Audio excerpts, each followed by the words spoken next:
انہوں نے بتایا کہ فائرنگ کے بعد حملہ آور پیدل ہی وہاں سے فرار ہو گئے۔ آل پاکستان لیڈی ہیلتھ ورکرز ایسوسی ایشن سندھ کی چیئرپرسن خیر النساء کا کہنا ہے کہ انہوں نے پولیو مہم کا بائیکاٹ کر رکھا تھا۔ حکومت کی جانب سے سیکیورٹی کی فراہمی، ملازمتوں کے مستقل کیے جانے اور رکی ہوئی تنخواہیں جاری کیے جانے کی یقین دہانی کے بعد کام شروع کیا گیا تھا۔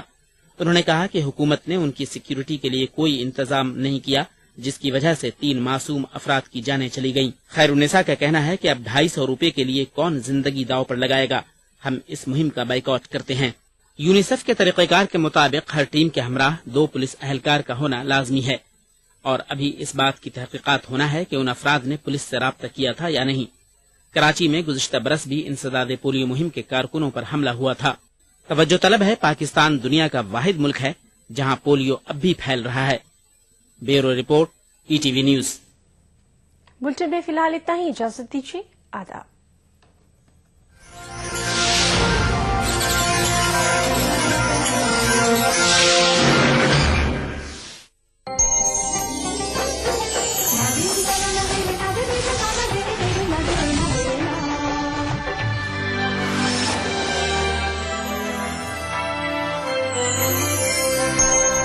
ملک جہاں خسرو چھ خسرو۔ حضرت امیر خسرو کو خراج عقیدت۔ حیدرآباد میں منعقدہ جشن خسرو جلد آ رہا ہے، صرف ای ٹی وی اردو پر۔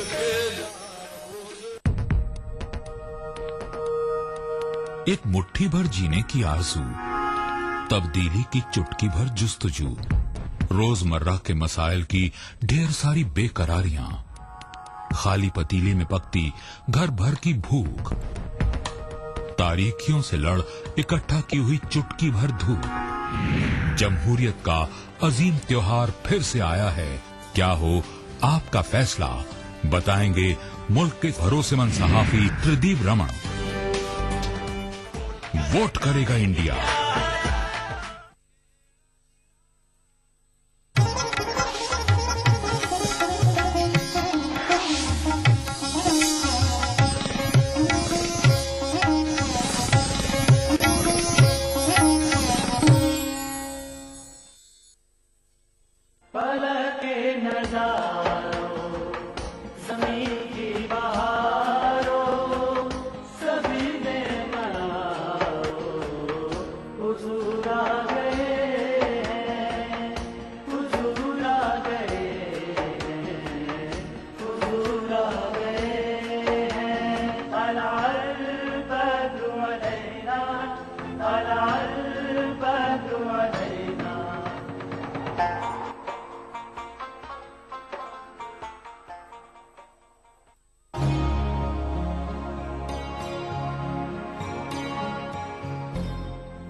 تو آقا علیہ السلام اس کے کسی ایک جواب میں کہ یا رسول اللہ نہیں کر سکتا، نہیں کر سکتا، نہیں کر سکتا، ناراض نہیں ہوئے،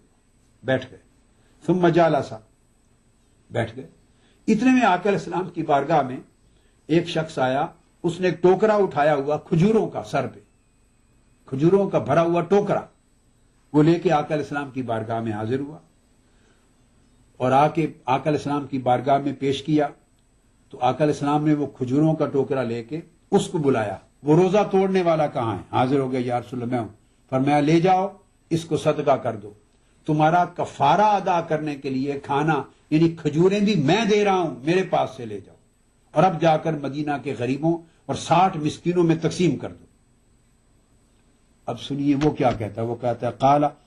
افکر منا فما بین لابتیہا اہل بیت احوج الیہ منا۔ یا رسول اللہ صلی اللہ علیہ وسلم، کیا مجھ سے زیادہ کچھ غریب اور مسکین ہوں گے جن میں جا کے یہ ٹوکرا آپ کا دیا ہوا کھجوروں کا تقسیم کروں؟ اور خدا کی قسم مدینہ کی اس پوری وادی میں ہمارے گھر سے زیادہ غریب گھرانہ کوئی نہیں ہے، ہم سے زیادہ مسکین اور محتاج جو حاجت مند ہے خود کھانے کا کوئی نہیں، تو میں اوروں کو جا کیا کھلاؤں؟ جو آپ سن لیجیے، یعنی اپنے پاس سے دے رہے ہیں، اور اپنے پاس آقا علیہ السلام کی بارگاہ سے لے کر روزہ اس نے توڑا ہے، کفارہ اس کا ہے، آقا علیہ السلام دے رہے ہیں کہ لے جاؤ کھجوروں کا ٹوکرا غریبوں کو بانٹ دو۔ اب اس کے جواب میں کہتا ہے کہ ہمارے گھرانے سے زیادہ تو غریب ہی کوئی نہیں، باہر کس کو بانٹوں؟ اس پر حدیث پاک میں آتا ہے کہ آقا علیہ السلام ہنس پڑے، آپ ہنسے، مسکرائے، حتیٰ بدت انیابہ، حتیٰ کہ آپ کے دندان مبارک کا جو اگلا سائڈوں والے حصے ہیں دندان مبارک کے، وہ بھی تھوڑے نظر آ گئے، اتنے مسکرائے اور انجوائے کیا آپ نے اس کی بات کو، ہنسے۔ تو اللہ آقا علیہ السلام نے پھر فرمایا ثم قال اذهب فاطعمه اهلك، فرمایا اچھا اگر کوئی نہیں تم سے بڑھ کے غریب تو یہ ٹوکرا کھجوروں کا لے جاؤ اور جا کے خود کھاؤ اور گھر والوں کو کھلا دو، اپنے گھر والوں کو ہی کھلا دو، تمہارا کفارہ ادا ہو جائے گا۔ اب آپ اندازہ کریے اس میں رحمت و شفقت کا عالم، تو پورا واقعہ، اس کا ایک ایک لمحہ، ایک ایک کلمہ، ایک ایک سوال اور جواب اور پورا طرز عمل آقا علیہ السلام کا منہ بولتا بین اظہر من الشمس ہے، منہ بولتا ثبوت ہے۔ یہ ٹوکرا کھجوروں کا جا کے یہ بھی خود کھا لو، گھر بچوں کو کھلا دو، فیملی کو، کفارہ ادا ہو جائے گا۔ یہ آقا علیہ الصلوۃ والسلام کی رحمت، آپ کی شفقت اور آپ کا طرز عمل مبنی پر محبت و سہولت ہوتا تھا۔ اب دوسرا اسپیکٹ اس میں ایک الگ ہے، وہ آقا علیہ السلام کی تشریعی حاکمیت کا ہے کہ اختیارات کتنے ہیں۔ چونکہ آقا علیہ السلام خود احکام شریعت وضع فرمانے والے، آپ خود شارح ہی نہیں، یعنی انٹرپریٹر ہی نہیں ہیں، بلکہ لیجسلیٹر بھی ہیں، لا گیور ہیں، شارع علیہ السلام بھی ہیں۔ خود احکام شریعت آپ کے حکم سے، آپ کی زبان سے، آپ کے ارشاد سے، آپ کی نصیحت سے، آپ کی ہدایت سے، آپ کے طرز عمل سے خود شریعت تشکیل پذیر ہوتی ہے۔ لہذا کفارہ، روزہ جان بوجھ کے توڑ بیٹھنے کا کفارہ جو مقرر آپ نے فرمایا تھا وہ بیان ہو چکا۔ اب جو ان تینوں پر عمل نہیں کر سکا تو حد تو ختم ہو گئی، کفارے تو نہیں بچے۔ اب یہ کفارہ تو نہیں شریعت میں کوئی توڑ بیٹھے تو اس کو کوئی عالم اور مفتی، آج کے کوئی مفتی اس کو یہ اجازت دے دیں کہ وہ کہے جی یہی اسی سچویشن ہے کہ میں سب سے زیادہ غریب ہوں پورے محلے میں، پورے شہر میں، پورے گاؤں میں، تو کسی کو یہ اختیار نہیں کہ اس کو اپنے پاس سے کھانا دے اور کہے کہ جاؤ اپنے بیوی بچوں کو اور خود جا کے کھا لو اور کھلا دو گھر میں، کفارہ ادا ہو جائے گا۔ نہیں، یہ اختیار روئے زمین پر کسی شخص کو حاصل نہیں، یہ آقا علیہ السلام ہی کو حاصل ہے۔ جو چاہیں کفارہ وضع فرما دیں، جس کے لیے جو چاہیں سسپینڈ فرما دیں، جس کے لیے چاہیں الٹرنیٹو دے دیں، یہ آقا علیہ السلام کی اپنی شان تشریعی ہے۔ اور پھر ایک حدیث میں آتا ہے جسے حضرت عبداللہ ابن عباس رضی اللہ تعالیٰ عنہ روایت کرتے ہیں، اور اس کو امام ابو داؤد نے اپنی سنن میں، امام ترمذی نے اپنی سنن میں، امام نسائی نے سنن میں، ابن ماجہ نے سنن میں، ان چاروں اصحاب سیاح، اصحاب سنن نے اس کو روایت کیا، اور امام ترمذی نے اس حدیث کو بھی صحیح کہا، اور امام حاکم نے مستدرک میں صحیح کہا۔ عبداللہ ابن عباس رضی اللہ تعالیٰ عنہ، آقا علیہ السلام نے اس شخص سے پوچھا، اگلے لفظ اس میں اضافہ ہوا ہے حدیث صحیح میں، فرمایا آقا علیہ السلام نے اس سے پوچھا جب یہ ساری بات ہو چکی، اس کو کھجوروں کا ٹوکرا دے دیا، فرمایا خود کھا لو اور گھر والوں کو کھلا لو، تمہارا کفارہ ادا ہو جائے گا۔ اس سے پوچھا ما حملک علی ھذا یرحمک اللہ، آقا علیہ السلام کی رحمت بے پایاں اور شفقت بے کنار کا مظہر اور اس سے بڑھ کر کیا ہوگا۔ آقا علیہ السلام اس سے پوچھتے ہیں کہ یرحمک اللہ، اللہ تم پہ رحم فرمائے، اللہ تعالیٰ تم پہ رحمت فرمائے، بتاؤ یہ جو تم نے مجھے جواب دیے اور تم نے اتنا حوصلہ اور جرت کی، یہ کہتے چلے گئے اور اینڈ پر یہ کہہ دیا کہ مجھ سے بڑھ کر غریب اور محتاج ہی کوئی نہیں میرے گھرانے سے بڑھ کر، بتاؤ اس جرت پر تمہیں کس چیز نے آمادہ کیا، کس خیال نے تیرے منہ سے یہ بات کہلوائی، اتنی ہمت و جرت اور حوصلہ تمہیں کس نے دیا کہ مجھے یہ کہو اللہ تعالیٰ تم پہ رحم فرمائے۔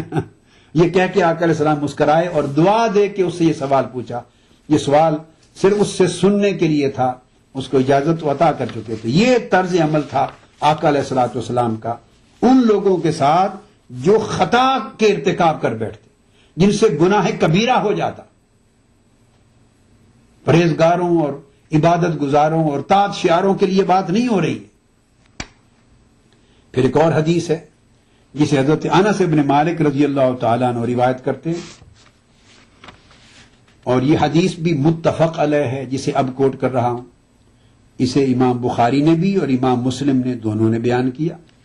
کتاب الطہارت کے اندر، اور امام بخاری کی کتاب الوضو کے اندر۔ انس بن مالک رضی اللہ تعالیٰ عنہ روایت کرتے ہیں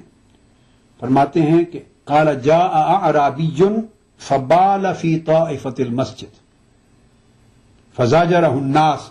فنہاہم النبی صلی اللہ علیہ وآلہ وسلم وقال لا تظلموہ. فرماتے ہیں کہ ایک شخص دیہات سے آیا، ایک دیہاتی شخص تھا، عرابی، ایک بدو. آقا علیہ السلام کی موجودگی میں آپ مجلس میں مسجد نبوی میں تشریف فرما تھے، صحابہ کرام کا حلقہ تھا، اور وہ مسجد نبوی کے اندر آیا. اس کو کچھ بوجھ ہوا اور اس نے مسجد نبوی کے اندر ہی کھڑے ہو کے پیشاب کر دیا. اس کو آداب معلوم نہیں ہے، نئے نئے لوگ ہیں، بدو ہیں، دور جاہلیت سے نکلے ہیں، دور کفر سے نکلے ہیں، اسلام کی پوری تعلیم ابھی نہیں لی، آقا علیہ السلام کی مجلس اور صحبت میں بیٹھنے اور دین کے سیکھنے کا موقع نہیں ملا، تعلیم نہیں لی، کنسیپٹس پرانے ہیں، صرف کلمہ پڑھ لیا ہے، باقی احکام اور مسائل اور آداب تو ابھی نہیں سیکھے. تو اس شخص نے آ کے مسجد نبوی میں ہی پیشاب کر دیا. تو صحابہ کرام اس کی طرف دوڑے، اس کو سخت، اور وہ کر رہا تھا، ابھی ختم نہیں کیا، کر رہا تھا. اتنے میں دیر دوڑے صحابہ کرام، انہوں نے سختی سے اس کو روکنا چاہا، ڈانٹ ڈپٹ پلانا چاہتے تھے. آقا علیہ السلام نے ان کو وہیں روک دیا، خبردار مت روکو، بیچارہ پیشاب کر رہا ہے، اس کا پیشاب کہیں رک نہ جائے تمہاری ڈانٹ ڈپٹ سے، اس کو تکلیف ہوگی، اس کا پیشاب ہو لینے دو. اگر تم نے ڈانٹا اور ڈپٹا تو اسی حالت میں وہ روک لے گا، اس کے لیے باعث تکلیف بن جائے گا. آقا علیہ السلام نے روک دیا، خبردار اس کو ڈانٹ ڈپٹ مت پلاؤ، مت جھڑکو، خاموش رہو. آگے حدیث کے لفظ ہیں، انس بن مالک فرماتے ہیں فلما قضا بولہ، جب وہ پیشاب کر چکا، ختم کر چکا، اس کے بعد آقا علیہ السلام نے صحابہ کرام سے فرمایا اب جاؤ، اسے کچھ نہ کہو، ڈول لے کر پانی کا، وہ جہاں اس نے پیشاب کیا ہے وہاں اس کو ایک دو ڈول بہا دو اور اس جگہ کو دھو دو، بس پانی کے ایک دو ڈول بہا دو وہاں اور اس جگہ کو دھو دو. آقا علیہ السلام نے فقط اس قدر کہا. اور حضور علیہ السلام نے فرمایا اس شخص کو جب یہ وہ ڈول پانی کے بہا چکے، دھو چکے،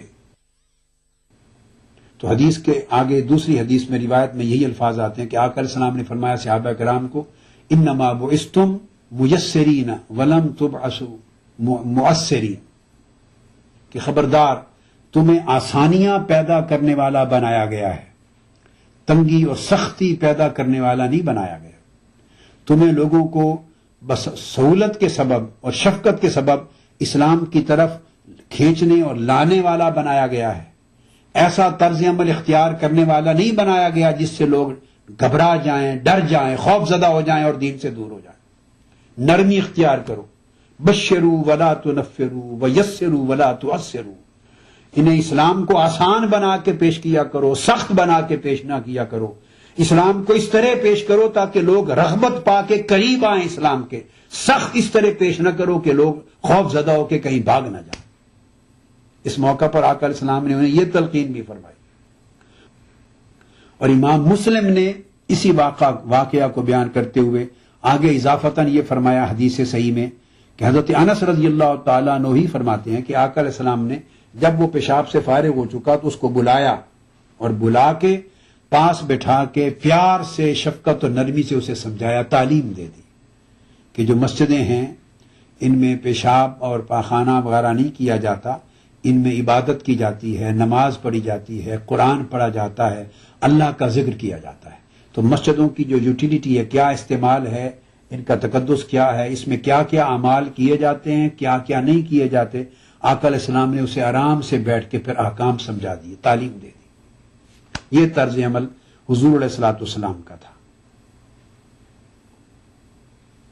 اب آج کی گفتگو اس سے آگے ایک اور حدیث پہ ختم کرتا ہوں، اور وہ بڑی ایمان افروز اس چیز کو واضح کر دینے والی ہے.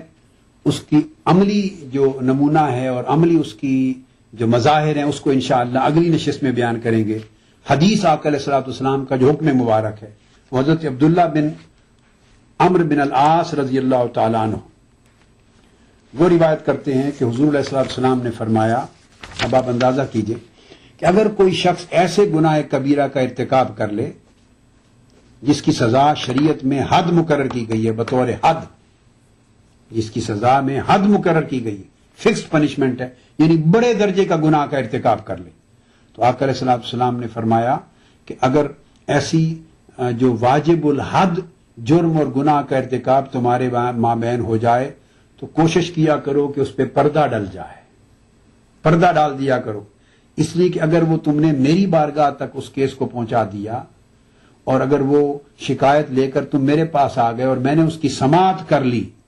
فما بالغنی من حد فقد وجب، اگر وہ حد کا مسئلہ میرے پاس آ گیا تو اس کا نافذ کرنا واجب ہو جائے گا۔ اس لیے آقا السلام نے فرمایا کہ کوشش کیا کرو کہ حدود کے معاملے میں تم درگزر کرو اور حد واجب الحد کیس کو یعنی جرم اور گناہ کو میری عدالت اور میری بارگاہ تک نہ پہنچنے دیا کرو۔ اسی طرح عبداللہ بن عمر رضی اللہ تعالیٰ عنہ فرماتے ہیں قال المسلم اخو المسلم، کہ مسلمان کا بھائی ہے، اور من ساتر مسلمن ساترہ اللہ یوم القیامہ، اگر کسی شخص سے کوئی عیب صادر ہو گیا، کوئی غلطی ہو گئی، کوئی خطا اور گناہ کا صدور ہو گیا، تو فرمایا جو مسلمان اس کے گناہ پہ پردہ ڈال دے گا، اس کا پردہ ڈال کے اس کے گناہ کو ڈھانپ دے گا، چھپا دے گا، اللہ تعالیٰ قیامت کے دن اس کے گناہوں پہ پردہ ڈال دے گا۔ تو آقا علیہ الصلوۃ والسلام نے پردہ پوشی کی تعلیم دی اور تلقین اس امر کی کہ جس امر میں حد واجب ہے کوشش کریں کہ وہ کیس میری بارگاہ تک نہ پہنچے، یہ نصیحت فرماتے صحابہ کرام کو حکم دیتے۔ حضرت ابو ہریرہ رضی اللہ تعالیٰ عنہ نے بھی یہی روایت کی آقا علیہ السلام سے کہ ان رسول اللہ صلی اللہ علیہ وسلم قال من ساتر مسلمن ساترہ اللہ فی الدنیا والآخرہ، اس کے کلمات یہ ہیں اس روایت کے کہ جو شخص کسی مسلمان اپنے بھائی کا گناہ، اس کا کوئی عیب، اس کی کوئی خطا پہ پردہ ڈال دے، اللہ تعالیٰ اس کی اس پردہ پوشی کے صلہ میں اس کے عیبوں پر دنیا میں بھی پردہ ڈال دے گا، آخرت میں بھی پردہ ڈال دے گا، دنیا اور آخرت میں اللہ پاک اس پر پردہ ڈالے گا۔ تو یہ وہ حدیث ہے جس کے ذریعے حضور صلی اللہ علیہ وسلم نے ایک عام اصول وضع فرمایا اور صحابہ کرام کو ایک عام تعلیم دی کہ اگر کوئی گناہ کا صدور ہو جائے تو دو ایٹیچیوڈ ہو سکتے ہیں، ایک سختی کا، ایک نرمی کا، ایک اس کے گناہ کو افشا کرنے کا، اچھالنے کا، سوسائٹی میں اسے بدنام کرنے کا، اسے ننگا کرنے کا، بے نقاب کرنے کا، اور عدالت میں اور بارگاہ مصطفیٰ اس وقت عدالت اس تک پہنچا کر سزا دلوانے کا، یہ ایک اینگل ہے۔ اور ایک اینگل یہ ہے کہ اس کے گناہ پہ پردہ ڈالا جائے، چھپا دیا جائے، کسی اور کو خبر نہ ہو، اور یہ دعا کی جائے اس کے لیے کہ اللہم اغفر لہ وارحمہ، اسے معاف بھی کر اور اس پر رحمت فرما۔ رحمت فرمانے کا مطلب ہے اسے توفیق توبہ عطا کر تاکہ آئندہ توبہ کر لے، اصلاح احوال کر لے اور دوبارہ زندگی میں اس گناہ سے ہمیشہ محفوظ و مامون رہے۔ تو حضور علیہ الصلوۃ والسلام نے اس دوسرے طرز عمل کو جس کی بنیاد شفقت، نرمی، محبت اور سہولت پر ہے، اس کو اختیار فرمایا اور اسی کو اختیار کرنے کی تلقین فرمائی۔ اب یہ جو آپ کی تعلیم و تلقین تھی، اس پر آپ کی سیرت طیبہ کے عملی مظاہر بھی ہیں۔ آقا علیہ السلام نے یہ بھی تلقین فرمائی کہ اگر تمہارے اندر غلطی سے کوئی ایسا گناہ جو واجب الحد ہے صادر ہو جائے، صاف ظاہر ہے کہ جو حقوق اللہ میں سے ہے، اگر حقوق العباد میں سے ہو تو اس کے لیے یہ بات نہیں ہے، یہ اس کی شرع کی بات ہے، تو صادر ہو جائے تو کوشش کریں کہ اس کے اوپر پردہ ڈالا جائے، اس کے عیب کو افشا نہ کیا جائے، اس کی تشہیر نہ کی جائے، اور میری بارگاہ میں میرے حضور وہ فیصلے تک نہ پہنچایا جائے۔ اگر وہ کیس میرے پاس ہیئرنگ کے لیے آ گیا تو پھر حد واجب ہو جاتی ہے۔ اور آقا علیہ السلام نے فرمایا جہاں تک ہو سکے جو واجب الحد جرائم اور گناہ ہیں ان کے معاملات میں کوشش کیا کریں کہ عفو درگزر سے کام لیں، حدود میں عفو درگزر سے، نرمی سے کام لیں، حتی الوسع یہ اہتمام کریں کہ حد کا نفاذ نہ ہو، حتی الوسع یہ اہتمام اور کوشش کی جائے کہ حد کا ایگزیکیوشن نہ ہو، کم درجے کی سزا جو تعزیر میں آتی ہے اس سے کام چل جائے،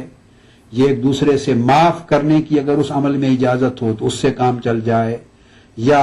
پردہ ڈال دیا جائے اور عیب پوشی کے طرز عمل کو اختیار کیا جائے۔ جو بھی طرز عمل اڈاپٹ کریں بہر صورت اس کی بنیاد رحمت پر، شفقت پر، امن اور سہولت پہ ہونی چاہیے، سختی اور تشدید و تشدد کی طرف نہیں جانا چاہیے۔ اب اسی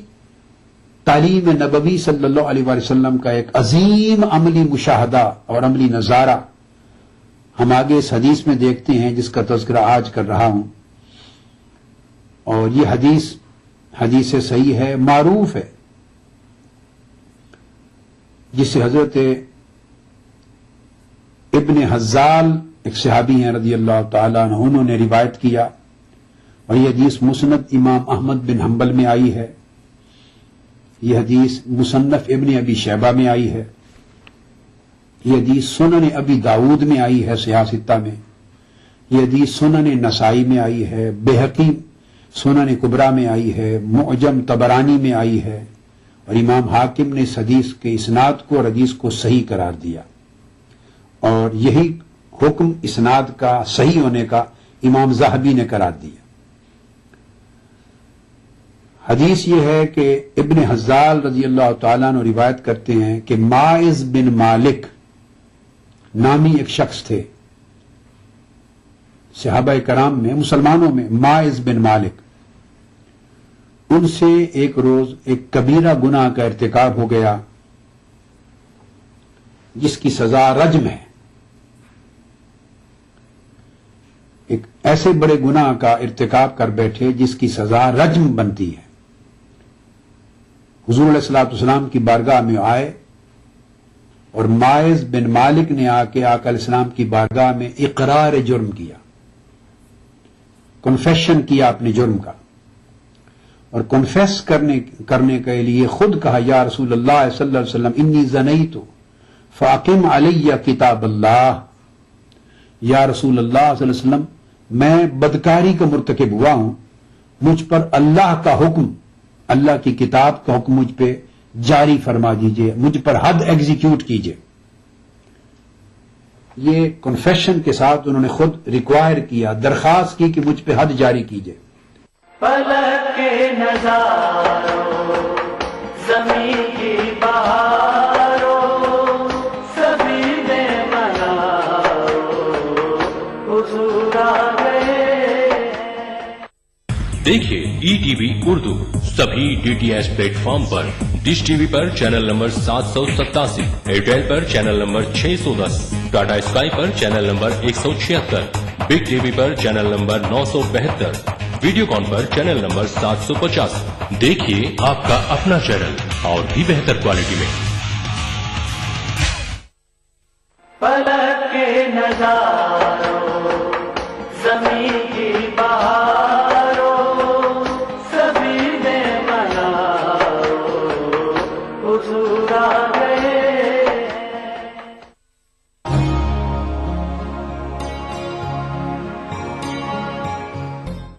حدیث کے لفظ ہے فَأَعْرَضَ عَنْهُ، حضور علیہ الصلوۃ والسلام نے یہ بات سن کر اعراض کیا، آقا علیہ الصلوۃ والسلام نے توجہ نہیں فرمائی اور دھیان دوسری طرف کیے رکھا۔ فَعَادَ، اب ماعز بن مالک نے اس بات کو، کنفیشن کو دہرایا دوسری مرتبہ، اور دہرا کے کہا، یا رسول اللہ صلی اللہ علیہ وسلم انی زنیت فاقم علی کتاب اللہ، میں بدکاری کا مرتکب ہو گیا ہوں، مجھ پر اللہ کی حد جاری کیجئے۔ فأعرض عنہ، دوسری بار بھی حضور علیہ الصلوۃ والسلام نے اس سے اعراض یعنی صرف نظر فرمایا۔ فأتاہ الثالثہ، پھر تیسری بار انہوں نے بات کو دہرایا اور عرض کیا، یا رسول اللہ میں نے بدکاری کی ہے، مجھ پر اللہ کا حکم، اللہ کی حد جاری کیجئے۔ آقا علیہ السلام نے پھر صرف نظر فرمایا۔ اب آپ ذرا دیکھتے آئیے کہ مظہر حضور علیہ السلام کی رحمت و شفقت کا اور طرز عمل آقا علیہ السلام کا ایسے معاملات میں کیا تھا۔ اب حدیث میں آتا ہے کہ اس نے چوتھی بار آ کے پھر اقرار کیا، 4 مرتبہ، کہ یا رسول اللہ صلی اللہ علیہ وسلم میں بدکاری کر کے آیا ہوں، مجھ سے غلطی ہو گئی ہے، میں اقرار کر رہا ہوں، مجھ پر اللہ کی حد جاری فرما دیجیے۔ جب 4 مرتبہ اس شخص نے کنفیشن کیا، اقرار جرم کیا، صراحت کے ساتھ کیا، اس پر حضور علیہ السلام نے فرمایا، اب ایک ایک لفظ ایک ایک سوال اور اس کا ایک ایک جواب قابل توجہ ہے، جس سے اسلام کے پورے مزاج کا اندازہ ہوگا. اسلامی تعلیمات اور احکام شریعت کی جو پوری سکیم ہے، اس کا جو پورا مزاج ہے، اس کی جو پوری روح ہے، اس کی صحیح معرفت نصیب ہوگی. آقا علیہ السلام نے فرمایا انک قلتھا 4 مرات فبمن، اے شخص ماعز بن مالک، تو نے 4 مرتبہ اقرار جرم کیا ہے، کنفیشن کیا ہے، اور یہ بات 4 مرتبہ کہی. اب بتاؤ کس کے ساتھ تم نے بدکاری کا ارتکاب کیا ہے؟ قال بفلانۃ. اب ایک ایک سوال کر رہے ہیں، اس کو کوریبوریشن کہتے ہیں، کراس ایگزامینیشن. اس کو لا کی اصطلاح میں کراس ایگزامینیشن ہو رہی ہے، اور پھر کوریبوریشن کرنا چاہتے ہیں مختلف سوالات کر کے کہ کہیں اس کے جوابات میں کوئی ٹکراؤ تو نہیں آ جاتا، کہیں اس کے جواب میں کوئی تضاد تو نہیں آ جاتا، کہیں وہ اس کا بیان پھسل تو نہیں جاتا، تاکہ اس سے شک پیدا ہو جائے اور شک کا بینیفٹ دیتے ہوئے اس کے حد کے اجرا سے اس کو بچا لیا جائے. انہوں نے اس سے پہلا سوال کیا. ایک تو طرز عمل اس پہلے 4 مرتبہ صرف نظر کرنے کا جو طریقہ ہے، اس کے اوپر قائم ہو جاتا ہے کہ کیا طریقہ کار ہے، اسلام کا کیا مزاج ہے، احکام شریعت کی کیا روح ہے. آیا وہ رحمت و شفقت پر مبنی ہے یا سختی جبر و تشدد پر مبنی ہے؟ آیا امن اور سہولت اور رخصت دینے پر اور اس کے لیے آسانی پیدا کرنے اور بچاؤ کی تدبیر پیدا کرنے پر اس کا انحصار ہے، یا اس کو سختی سے گرفت کرنا، مواخذہ کرنا، پکڑ دھکڑ کر لینا اور چھوٹنے کے سارے راستے بند کرنے کے طریق پر قائم ہے؟ نہیں، مواخذے پر زور نہیں دیتا اسلام، معافی پر، عفو و درگزر پہ زور دیتا ہے، کیونکہ اس کا سارا کنسنٹریشن اور ایمفیسس اس بات پہ ہے کہ اس کی اصلاح ہو جائے، وہ توبہ کی طرف آ جائے اور آئندہ اصلاح ہو جائے. اب یہ ان لوگوں کے لیے بھی قابل توجہ ہے جنہوں نے سیکولر مائنڈڈ ہیں، ہماری نوجوان نسل ہے، جدید پڑھے لکھے لوگ ہیں، ڈسکس کرتے ہیں، خواہ ان کا تعلق